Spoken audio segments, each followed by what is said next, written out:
Shalom, and welcome once again to another episode of Elders of GMS, giving all praises to Yahweh B'Shem Yahweh Shai.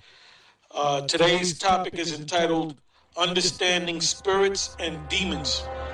And the reason why we're going to go through this because a brother had sent a message to us concerning, demons. He seen demons. He had experienced demons attacking him, and he's a little shaken up by it. So we had responded back to the brother saying that don't worry, we're going to cover it in the next show. Basically, he put it in letter form, and it's a little long, so I don't want to get into it. But that's basically the letter is basically saying that what I just said. He's experiencing these demons attacking him. And we all go through that. We all get jumped by demons, all right? When you have sleep, the demons hold you down. When you can't speak, you can't move, you have to fight them in the spirit. Because now we're in a time when you come into this truth, you can't stay on one level. You got people in there that just watch videos and they think that they're part of the elect. Part of the elect is doing the work of the Most High and growing in the spirit. You're supposed to grow in this thing. Not knocking that brother, but the cure for you is to grow in these scriptures, to read these scriptures, to watch the videos, and to let the videos sink into your belly, so to speak, and read those scriptures and understand the precepts and build. And you got to build yourself up in the faith. All right? Like I said, that's not just to him, that's for all of y'all. Some of you brothers out there have been in this thing for 3-4 years, and you can't be on the same level that you was when you had your first 6 months in this thing. You got to be on a higher level. You got to understand the spirits. Oh, I'm going to say this too. A couple of the young brothers in our camp, this woman, she was being possessed by demons. Her house was being possessed by demons. And she basically came to me, and I basically got a handful of brothers that live kind of close to her. And I said, well, you brothers, I'm going to put you on a mission. They had nervous looks on their faces. And they kept saying, well, what kind of prayer, what do we do? I said, look, man, y'all been in this thing long enough. You figure it out. And from what I heard, they had went to the woman's house finally, and they had put up the prayers, and they actually felt the presence of the demons leave right out the window. I didn't get a chance to actually talk to them, but you know what that did? That built up their spirit even more. Because experience is what? Experience is something that you go through and that you do. It's not something that you read. It's something that you actually physically do. When you do it, you have that experience. So the brothers have the experience of exercising a house, exercising demons from a house. And I had told the brothers that we did an exorcism of a whole building. And even Gehenna was there. So you can ask him, he'll tell you. All right, me and him was young in the truth, and we were like a little nervous at the thing. It was Marsha, Arya, Shaw, and the rest of the so-called top brothers. And there was a bunch of us, man. And we had to exercise a 6-story building. Exercise the demons out of that building. And one of the men the guy actually owned the building, and he had brought in evidence that there were demons in the building. He had pictures, because he found out every morning the garbage cans were pushed over. And he had took pictures of the garbage cans, and when the pictures were developed, he saw fires, like fire sticks in one picture. Then the next picture, the fire sticks turned to the form of human bodies. It was like 3. It was like a little small one and 2 big ones. And that's Hebrews. I know where you're going to Hebrews 1, which I already got in the list. All right. But so that's how we knew that those were spirits or demons, because spirits come in the form of fire, because fire is what? Pure energy. What's in your body is a spirit. So why should you be afraid of other spirits? You're a spirit. But see, being in Esau's system, they don't teach you about that. You ever hear of a thing called, well, they haven't spoken on this in a while, but I know back years ago, there was cases of a thing called human combustion, is it called? Spontaneous human combustion. Matter of fact, key that up. Now, you know what happens is a person could be walking down the street and all of a sudden he just catches on fire. Then they investigate the death and they find out nobody put a match to him, there was no gas on him. He just caught on fire and is burnt to death. Well, basically the spirit that's in your body is a fire. Matter of fact, give me that anyway since we're on it. Hebrews 1, because we're gonna read it again. And you know, this body's made out of flesh, but the Most High put that fire, which is your spirit or your soul. Your soul is your mind, but your spirit is your energy, which goes hand in hand with your soul. In other words, your mind, your life force. That's you. So when you die, that body is just materials, man. It breaks back into the elements like anything else. That's why your body decomposes, because that life force, that spirit, that fire is out of you. And what happens is the Most High puts that spirit in your body, which is a fire, and he I don't know how he does it, but that's beyond my comprehension. What he does is he contains that fire within your fleshly body. Now, what he can do is he can say, you know what, I'm going to release that fire. I'm going to release that element that protects your body from that fire. And that's why you experience a thing called spontaneous human combustion. All right? All right, I'm going to let the brother read on it. He just looked it up. See, you're not going to get this on the General, he got a new name, General Gonorrhea. You're not going to get that because the man's not deep. All right? That's why he didn't answer no phone calls this past Monday. And I'm going to say this too. If he decides to go back to answering phone calls, make sure you be there to call his show. Make sure all you GMS brothers that like to call his show, call his show. Yep. Yeah, this is from Wikipedia, entitled Spontaneous Human Combustion. It says spontaneous human combustion, SHC, describes reported cases of the burning of a living human body without an apparent external source of ignition. There have been about 200 cited cases worldwide over a period of around 300 years. Wow, that's something. Yeah. That's something. 200 cases in 300 years. Yep. So that doesn't happen every day. It's a rare occurrence. It says there are also many hypotheses which attempt to explain the various cases of human spontaneous combustion. Number one is paranormal explanations. Example given, a ghost or divine intervention. No, divine intervention is the Most High. The Most High, what I say? The Most High opens up that, takes that element, that filter, and just lets you burn out. That's all he does. Go ahead. Natural explanations based on an unknown and otherwise unobserved phenomenon.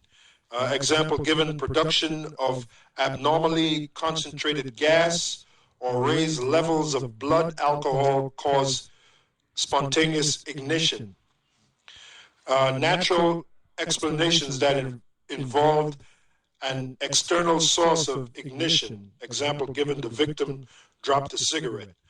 Excuse me. Objections to natural explanations typically refer to the degree of burning of the body with respect to its surroundings. Indeed, one of the common markers of a case of SHC is that the body or part of it suffered an extraordinarily large degree of burning, with surroundings or lower limbs comparatively undamaged, despite supernatural explanations of spontaneous combustion remain popular. Just so they're saying it's something outside of logic. It's the spirit realm. It's the Most High. You know? Go ahead. Hebrews chapter 1, verse 7. And of the angels he saith, who maketh his angels spirits, and his ministers a flame of fire. Yeah, so we're in essence, we're angels and bodies. Because didn't it speak of, give me that in, it's in Jude and it's also in Peter's, where it speaks about the angels which left their first estate. Give me both of them, the one in Peter's and the one in Jude. Go ahead. This is 2 Peter chapter 2, verse 4.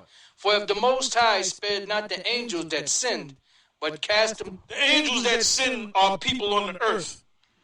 Because we all started off as angels. Didn't the Most High tell Jeremiah, before you was born, I knew thee? Who was he talking about? He knew him in the spirit realm.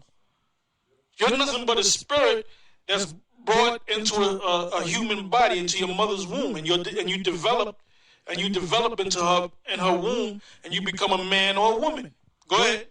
For if the Most High spared not the angels that sinned, but cast them down to hell, and delivered them into chains of darkness to be... Right, cast them down to hell, and delivered them into chains of darkness. What are the chains of darkness?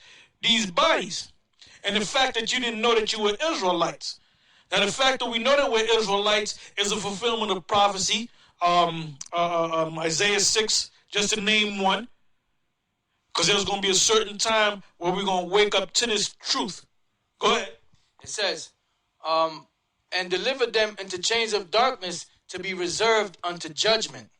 To be reserved unto judgment. When you're reserved unto judgment, judgment comes after the destruction. The destruction is going to take place on the earth. Go ahead. This is Jude chapter 1, verse 5. I will therefore put you in remembrance, though you once knew this, how that the Lord, having saved the people out of the land of Egypt, afterward destroyed... Oh, hold up. Who's it talking about? It's talking about the nation of Israel. Go ahead. Afterward destroyed them that believed not. Destroyed who? The nation of Israel. Go ahead. And the angels which kept not their first estate, but left their own habitation, he hath reserved into everlasting chains under darkness, unto the... That's us. Reserved unto everlasting chains, unto darkness. What does the darkness represent? Matter of fact, look up the word darkness in verse 6. You might want to look up the word chains too. The Greek word for chains. Strong's G 1199. Desmas. Desmas. It says a band or bond.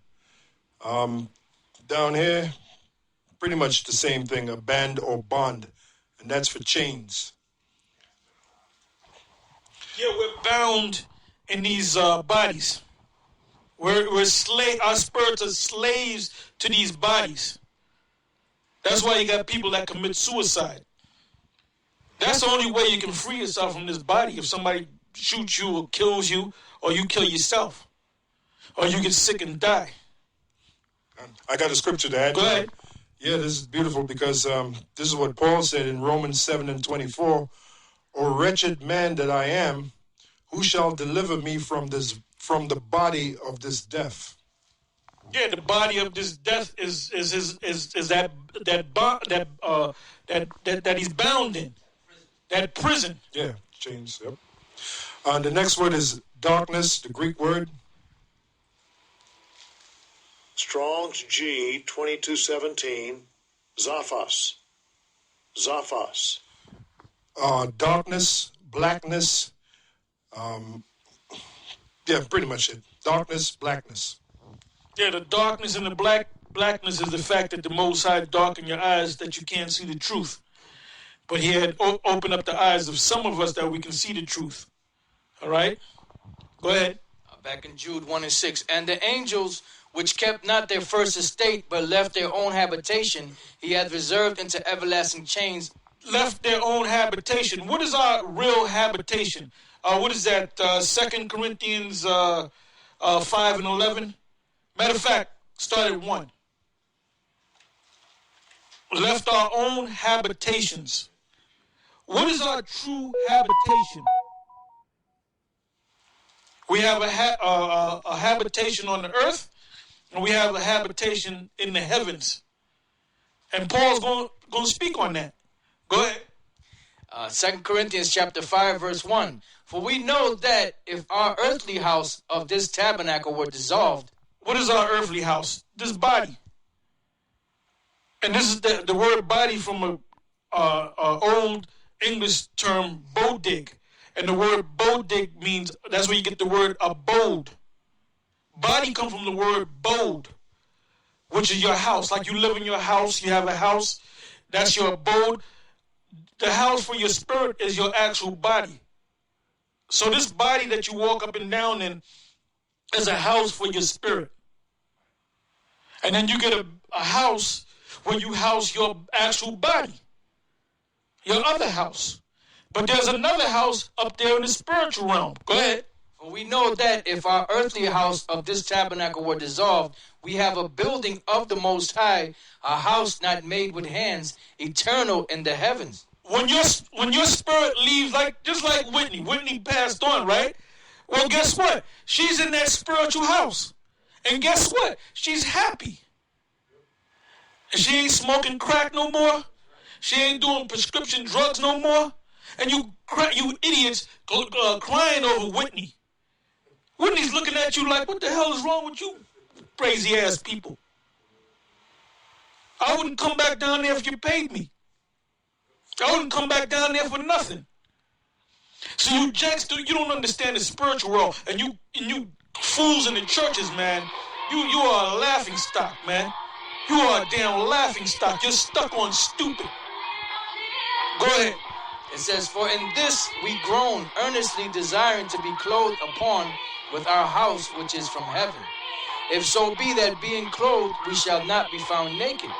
For we that are in this tabernacle do groan, being burdened. That's the ones that woke up. That's the ones that woke up.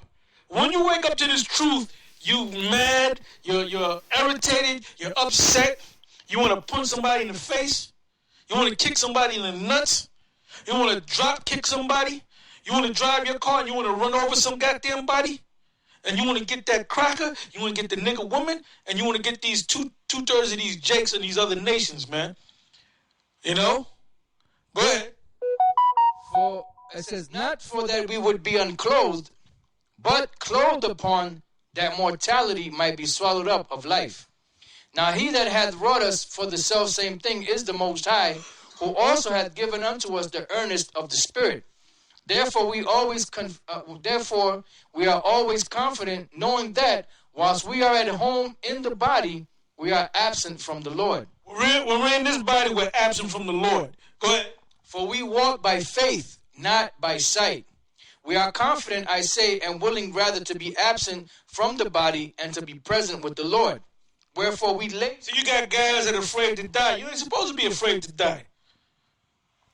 You might be afraid to die because your mother might bug out, or you might have a wife, maybe she can't make it. But when you come into this truth, you don't give a shit, man. You know, if you was, like I was watching this thing, and my demon actually was watching it, and I put it on, it was, I forget the name of the show, I never saw it before, but it's a show where you go back and check your records. So, the guy that was in the show, Underwood, now he's a straight up Israelite.